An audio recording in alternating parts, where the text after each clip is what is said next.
Buenas tardes. En el encuentro de hoy, y complementando lo que ya han visto en otro encuentro con otro de los docentes de esta cátedra, vamos a analizar algunos aspectos de los conflictos ambientales. Como nosotros hemos dicho, en esta materia estudiamos el derecho a los recursos naturales y el derecho ambiental. Y en un primer momento analizamos el derecho ambiental sobre la presuposición de que los institutos típicos de esta nueva disciplina, aún siendo autónomos, tienen aptitud para redefinir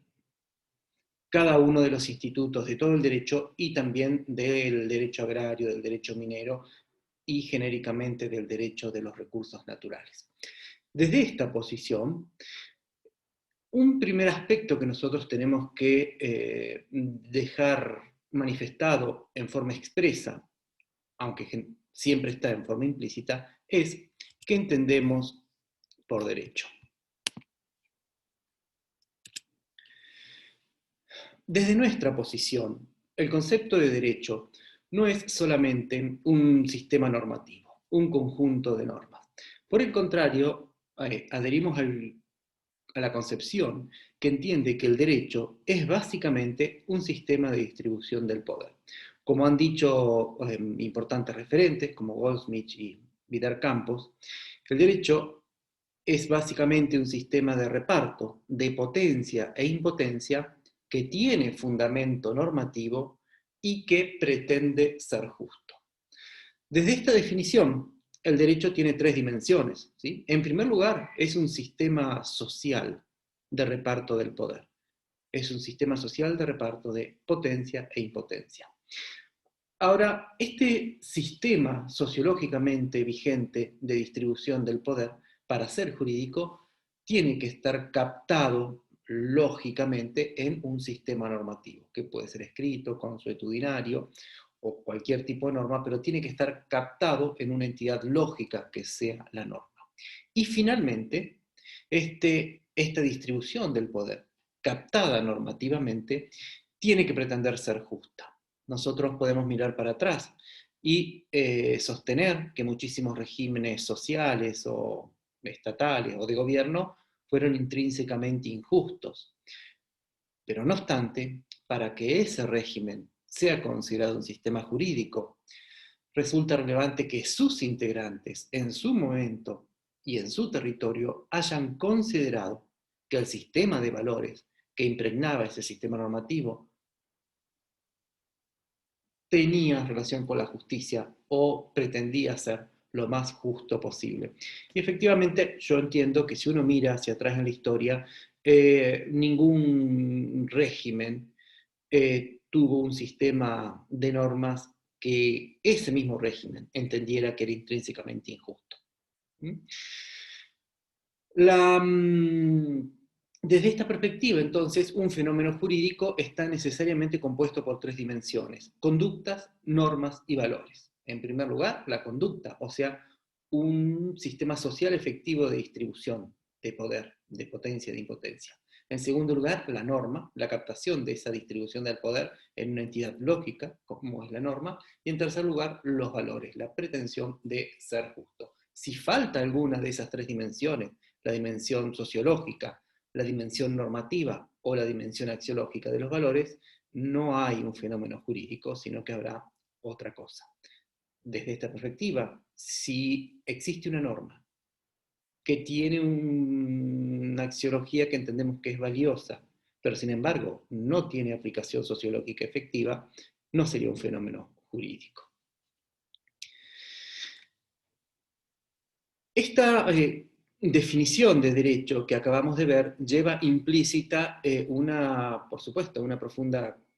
conceptualización de todo el sistema jurídico, que está cercana a la visión del realismo jurídico y lo que en Europa se desarrolló como sociología jurídica. Desde esta visión, para conocer cuál es el derecho efectivo vigente en una sociedad, lo primero que hay que conocer no es el sistema normativo, sino es el criterio efectivo social de distribución del poder. Para esta tarea, el análisis de las sentencias judiciales es una metodología muchísimo más útil que el mero análisis del sistema normativo. Pero sin embargo, el mero análisis de las sentencias judiciales no bastaría para conocer la distribución social efectiva en un sistema jurídico, porque no sabemos su grado de efectividad o de ejecución o de cumplimiento, con lo cual habría que avanzar un poco más y ver cuál es el grado de ejecución efectiva o efectividad de las sentencias. Y también habría que ver cuál es el grado de ejecución espontánea de todos los ciudadanos de ese ordenamiento jurídico, porque es muy probable que si las normas son naturalmente cumplidas por todos sus ciudadanos, no hayan procesos judiciales y entonces no haya sentencias judiciales. Desde esta visión sociológica del derecho, el ordenamiento jurídico, el fenómeno jurídico, es siempre una dimensión, un fenómeno tridimensional, como acabamos de ver, la dimensión sociológica, normativa y axiológica, pero es siempre provisoria. Porque en la dimensión sociológica, las expectativas por la redistribución de la potencia o en la impotencia genera continuamente nuevos conflictos. Muchos conflictos no tienen capacidad para alterar el ordenamiento jurídico y muchos conflictos sí los tienen. Y esos conflictos, cuando son procesados exitosamente y generan una transformación, producen un nuevo ordenamiento jurídico que es siempre provisorio y que antes o después, o mucho después, va a ser transformado en una nueva regulación de la distribución del poder. Desde esta perspectiva, entonces, un ordenamiento jurídico es siempre un fenómeno provisorio. Y desde esta perspectiva, el conflicto no tiene que ser necesariamente conceptualizado como un instituto negativo.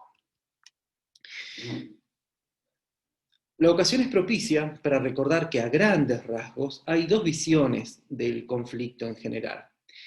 Hay una primera perspectiva que entiende el conflicto como un evento negativo y que por eso lo que se debe realizar desde las instituciones y de la sociedad son tareas tendientes a diluir el conflicto. Las propuestas de los organismos internacionales en temas colectivos importantes, como por ejemplo los temas ambientales, y las propuestas desde muchísimos organismos del Estado, tiende a diluir el conflicto, considerándolo desde esta perspectiva como un fenómeno anómalo en el transcurso social que tiene que ser relativizado o extirpado incluso. Hay otra perspectiva que está enraizada en lo que acabo de decir, que entiende que el conflicto es un evento positivo, porque tiene una aptitud para transformar los sistemas de distribución del poder en una sociedad determinada en un momento determinado. No todo, no radicalmente, o tal vez sí, pero esa pretensión de modificación se puede dar en distintas instancias. Se puede pretender modificar las relaciones de pareja en una familia, las relaciones entre padre e hijo, filiales en una familia, las relaciones laborales entre empleadores y empleados, las relaciones políticas entre gobernantes y gobernados, las relaciones económicas, las relaciones entre los propietarios y los no propietarios, y en fin, todas las relaciones sociales podrían ser revisadas a través de la vía del conflicto y podrían generarse sistemas redistributivos que muchísimos actores sociales entendieran más valiosos que el preexistente. Esto evidencia que el conflicto puede muy bien ser considerado como un evento positivo. Yo me permito agregar, porque todo lo que acabo de decir es doctrina hegemónica y lo podría yo convalidar con el argumento de autoridad, pero ahora agrego por mi parte que con independencia de que el conflicto se considere como algo negativo o como algo positivo, lo que sí es claro es que el conflicto es algo inevitable y que cualquier operador jurídico o cualquier operador social no debe tener la ingenuidad de creer que en los distintos ámbitos en los que actúa, las relaciones pacíficas constituyen necesariamente la norma y que las relaciones conflictivas son patologías o anomalías que excepcionalmente se incorporan en nuestro mundo social y que entonces tenemos que ver cómo lo podemos extirpar o diluir. Una visión así del conflicto es, desde mi punto de vista, es irreal. Y cualquier operador jurídico, político, social, podría fácilmente demostrar que el conflicto, sea bueno o sea malo, es algo inevitable. Si es así, entonces nosotros debiéramos tratar de ver cómo generamos relaciones con el conflicto que no lo consideren como una excepcionalidad y que entonces nos permitan tener una relación con este evento o con este instituto que sea lo más valiosa y productiva posible. En particular, nosotros vamos a ver los conflictos ambientales, sobre la presuposición de que son los conflictos ambientales los que nos permiten conocer en profundidad cómo funciona el derecho ambiental y el sistema normativo ambiental. Según los autores Azuela y Musetta,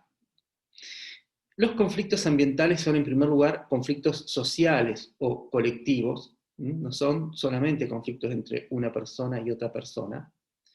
en donde un actor, no necesariamente todos, no necesariamente la mayoría, o pueden serlo, invoca una argumentación ambiental. Lo que transforma al conflicto ambiental, perdón, lo que transforma el conflicto social en conflicto ambiental es una cuestión no sé si decir azarosa, pero contingente, que es la posibilidad de que uno de los actores incorpore un argumento ambiental en el marco de la discusión de muchos otros aspectos sociales que pueden exceder a la mera conservación de la naturaleza, si es que en ese sentido entendemos a los principios ambientales. Estos conflictos ambientales, estos conflictos sociales, en donde algunos de los actores invocan argumentos ambientales, tienen desde el punto de vista de la sociología ambiental tres productos valiosos, tres derivaciones valiosas.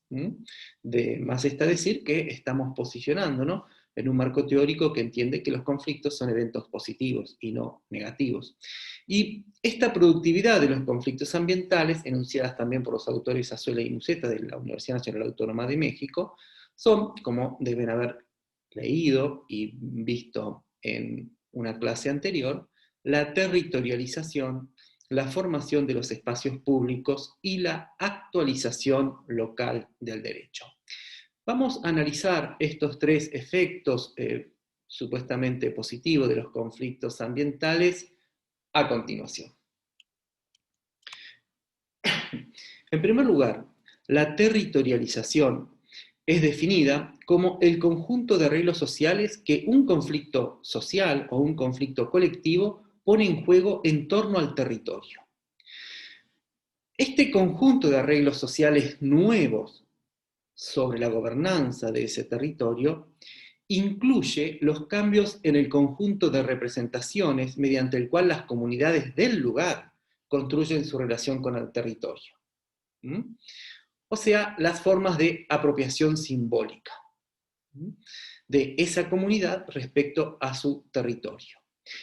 Y además de esas formas de apropiación simbólica, también quedan incluidas las formas efectivas de apropiación material, o sea, los cambios en las formas concretas de control territorial que van desde los derechos de propiedad de diversos actores sociales y sus formas efectivas de protección, hasta los poderes jurídicos, o jurisdicción diríamos acá en Argentina, de las diferentes instancias y niveles de gobierno para tomar decisiones que afectan al territorio. O sea, que acá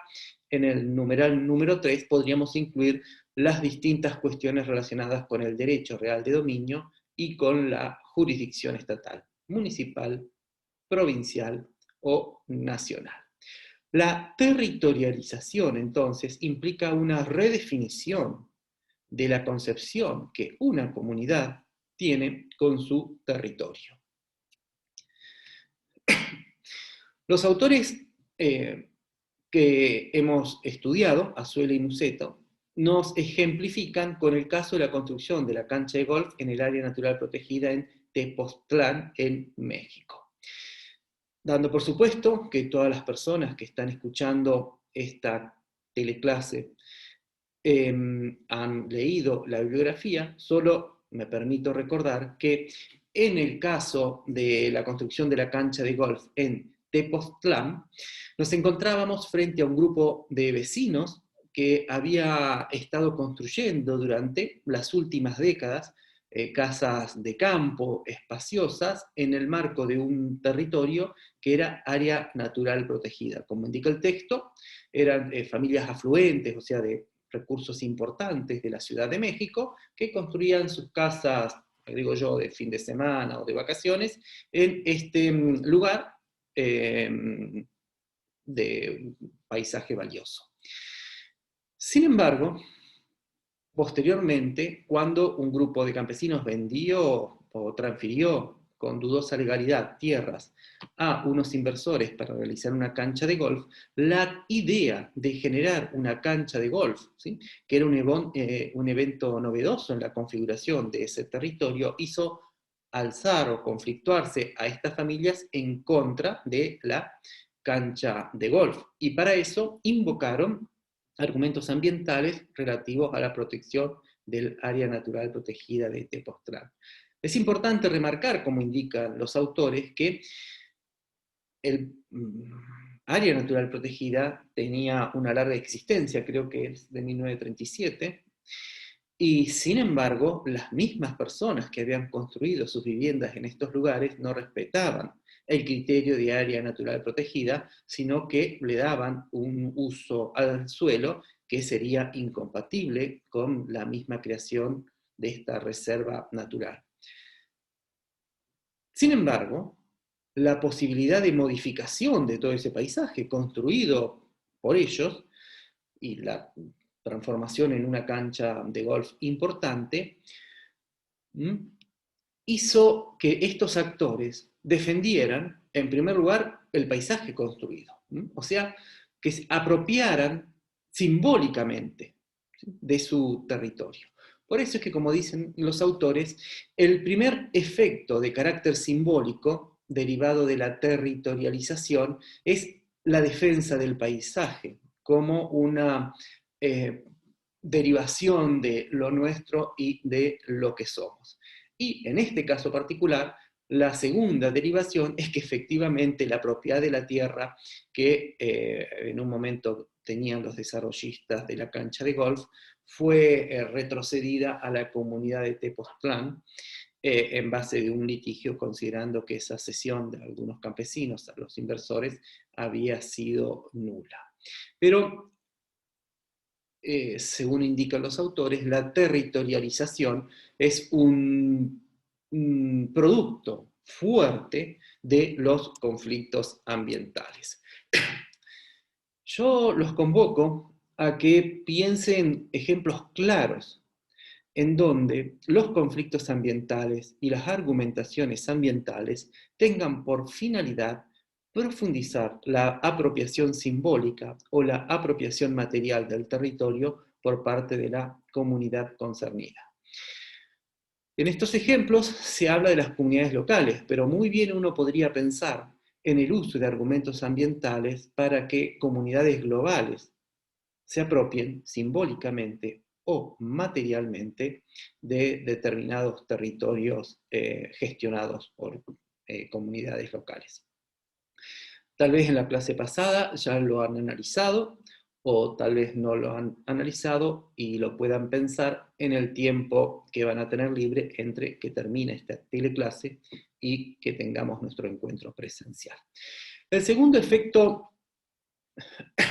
positivo de los conflictos ambientales es la formación de espacios públicos o la formación de discursos públicos o espacios públicos discursivos. Esta dimensión se refiere a las transformaciones, ya no en relación con la apropiación simbólica o material del territorio, sino a las transformaciones en el discurso público. Los conflictos ambientales generan una transformación en el modo de relatar las distintas decisiones y los distintos procesos sociales. Y se indica en la obra que la importancia de esta cuestión es tal que cuando se observa la deliberación en diferentes contextos espaciales, es decir, en una escala local, regional, nacional o internacional, con frecuencia resulta que el mismo conflicto es definido de manera distinta en cada uno de esos niveles. Cuando eso ocurre, sostienen los autores, en realidad lo que existe no es uno, sino varios conflictos asentados sobre los mismos hechos concretos. Ejemplificando esta dimensión de la formación de espacios públicos, los autores, también en el caso de la construcción de la cancha de golf en el área natural protegida en Tepoztlán, indican que a nivel local el conflicto se resolvió o se direccionó a la recuperación de la propiedad, cuando los actores sociales que no habían respetado el sistema de áreas naturales protegidas y habían construido sus viviendas importantes dentro de esta zona, lograron que los inversionistas que iban a hacer la cancha de golf no realizaran esa obra y no se modificara su paisaje, y se recuperó la propiedad de ese territorio para la comunidad de Tepoztlán, se resolvió el conflicto meramente con un sistema de apropiación simbólica y material del territorio. Sin embargo, a nivel nacional, el discurso y el debate fue por otros carriles y concretamente estuvo direccionado a definir las relaciones interjurisdiccionales entre el gobierno federal y el gobierno municipal en materia de aprobación de determinados proyectos urbanísticos sí, proyectos urbanísticos. Y en este caso, esa productividad estuvo enderezada a limitar la influencia o la imperatividad de las decisiones ambientales federales sobre las autoridades locales. Un caso distinto y también importante sobre la formación de diferentes espacios públicos discursivos en el marco de conflictos ambientales es el que estos mismos autores hablan sobre lo ocurrido en la Reserva de Biosfera Montes Azules. En ese caso, comentan los autores que las familias de la comunidad lacandona, indican ellos que eran unas 60 familias, habían logrado obtener del gobierno estadual la propiedad privada de importantes zonas de la selva lacandona, en concepto, estimó, de propiedad comunitaria indígena. Sin embargo, la mayoría de los pueblos indígenas locales quedaron sin derecho de propiedad comunitaria indígena y, como se indica, cuando esos pueblos se dieron cuenta de que el sistema de distribución colonial de la tierra a favor de ellos les había sido clausurado y que solamente 60 familias habían llegado a obtener lo que entendían que correspondía por lo menos a 1.600 familias, estos grupos indígenas marginados ingresaron a ocupar sin habilitaciones previas ni del propietario indígena ni del Estado en la selva lacandona, en los Montes Azules. En ese marco, los propietarios de estas tierras de la selva lacandona, ¿sí?, las comunidades lacandonas, exigieron el desalojo forzado de los indígenas pretensamente usurpadores, invocando por un lado su derecho de propiedad y por otro lado los imperativos ambientales. Porque dado que su propiedad estaba dentro de la Reserva de Biosfera Montes Azules, sostenían estos propietarios indígenas que estas masivas usurpaciones impactaban negativamente sobre el ambiente y entonces era necesario desalojarlos para garantizar la preservación de la selva y el cumplimiento de los objetivos ambientales. De este modo, los desalojos forzados que se hicieron en algunas ocasiones y las reubicaciones fuertemente instadas que se hicieron en otras, y la liberación, en fin, de esa propiedad para la comunidad lacandona propietaria,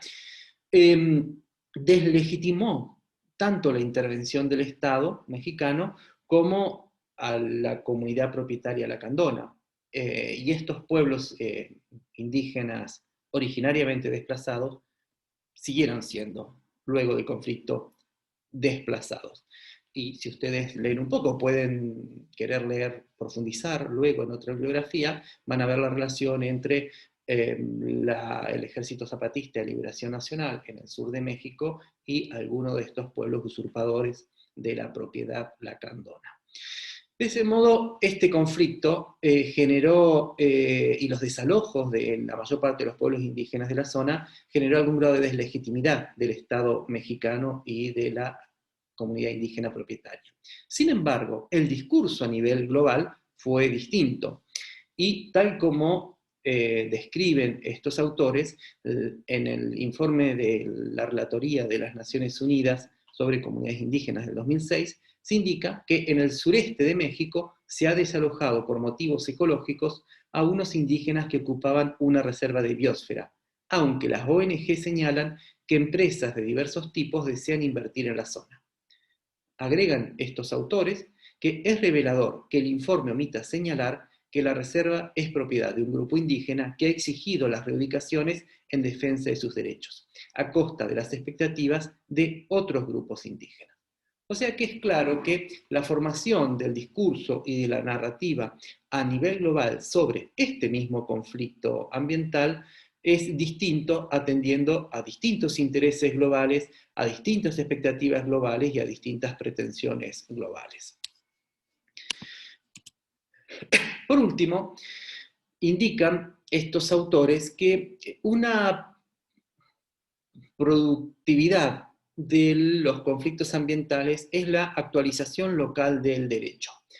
Si bien ellos utilizan el término actualización local del derecho, yo entiendo más apropiado utilizar como título el término actualización local del sistema normativo, porque lo que ellos referencian es que el sistema normativo se actualiza o se aplica. O sea que aquella dimensión normativa se aúna a la dimensión sociológica, teniendo efectiva aplicación práctica, y entonces, según nuestra visión, se convierte en derecho.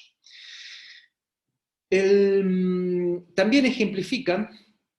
este ítem de la actualización local del sistema normativo con el caso de la construcción de la cancha de golf. ¿Por qué? Porque las numerosas familias afluentes o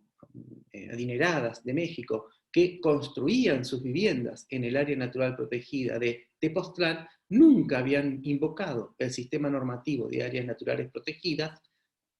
sino que más bien lo habían contrariado, hasta que apareció un inversionista que quiso modificar su paisaje, su cotidianeidad, sus expectativas, y para ello invocaron un sistema normativo y lograron su aplicación práctica, o sea, su vigencia sociológica. En el mismo sentido, podemos ejemplificar con el Parque Nacional Cumbre de Monterrey, hipótesis en la cual nos encontramos con este parque nacional en donde, con un olvido total de su sistema normativo, el Estado de Nueva León había ampliado totalmente su zona industrial, y sin embargo, cuando la autoridad pública pretendió legitimar esa situación de hecho con un cambio normativo, redefiniendo los límites de ese parque nacional, determinados sectores sociales, en este caso también familias pudientes que querían mantener un paisaje urbano armonioso, se negaban a la ampliación de la zona industrial. Y para ello invocaron las normativas del Parque Nacional. Es oportuno aclarar acá que, a diferencia de Argentina, en México las normas de parques nacionales tienen un cumplimiento mucho más flexible que la que existen acá en Argentina. En general, el criterio básico en Argentina es de un ajuste fuerte de los territorios de los parques nacionales al estricto sistema normativo de parques nacionales. Les invito y les pediría, por favor, que utilizando estos criterios de los autores Azuela y Musetta, tratemos de ver en nuestra región, en nuestro país y en nuestro mundo, conflictos ambientales en donde podamos analizar estos aspectos relacionados con la territorialización, con la formación de distintos espacios públicos discursivos y con la actualización local del sistema normativo. Entiendo, por mi parte, que la comprensión de los fenómenos ambientales a través del concepto de conflictos ambientales, en donde el sistema normativo es nada más que un insumo al cual los actores sociales relevantes pueden o no acudir para enfrentarse a ese conflicto social, este modo es el modo menos ingenuo de enfrentarse con estos conflictos sociales, que es lo que haría cualquiera de los abogados y abogadas que están acá presentes cuando se reciban, si es que se dedican a esta materia relacionada con el derecho ambiental o el derecho de los recursos naturales. Para finalizar, entonces, nosotros habíamos hablado hace unos momentos del conflicto en general, como un evento negativo, como un evento positivo. Yo les dejo la inquietud ahora para que pensemos el conflicto ambiental como un evento negativo o el conflicto ambiental como un evento positivo.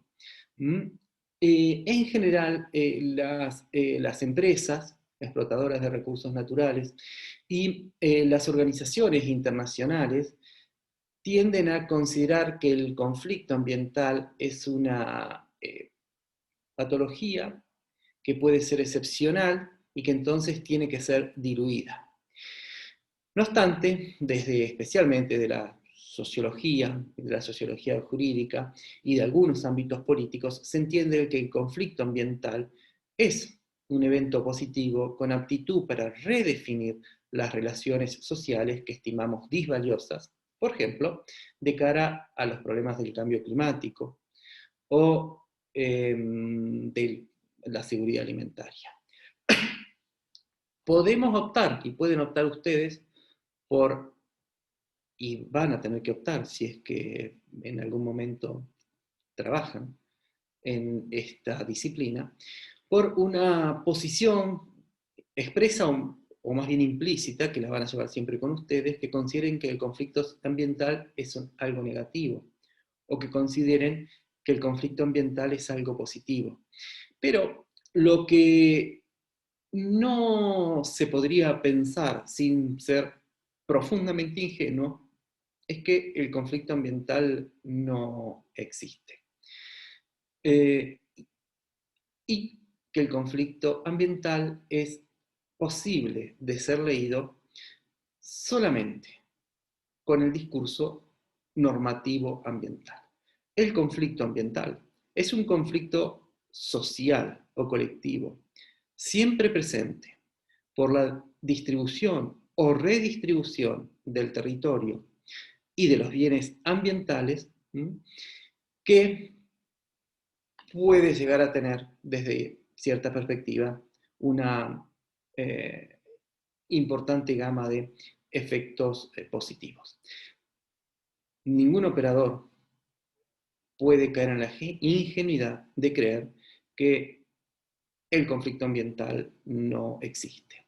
ni tampoco puede caer en la ingenuidad de creer que la lectura del conflicto ambiental se puede hacer en serio y profundamente solamente desde el sistema normativo ambiental. Muchas gracias, y en la clase que tengamos vamos a seguir compartiendo algunas de estas ideas y propuestas. Nos vemos entonces en unos momentos.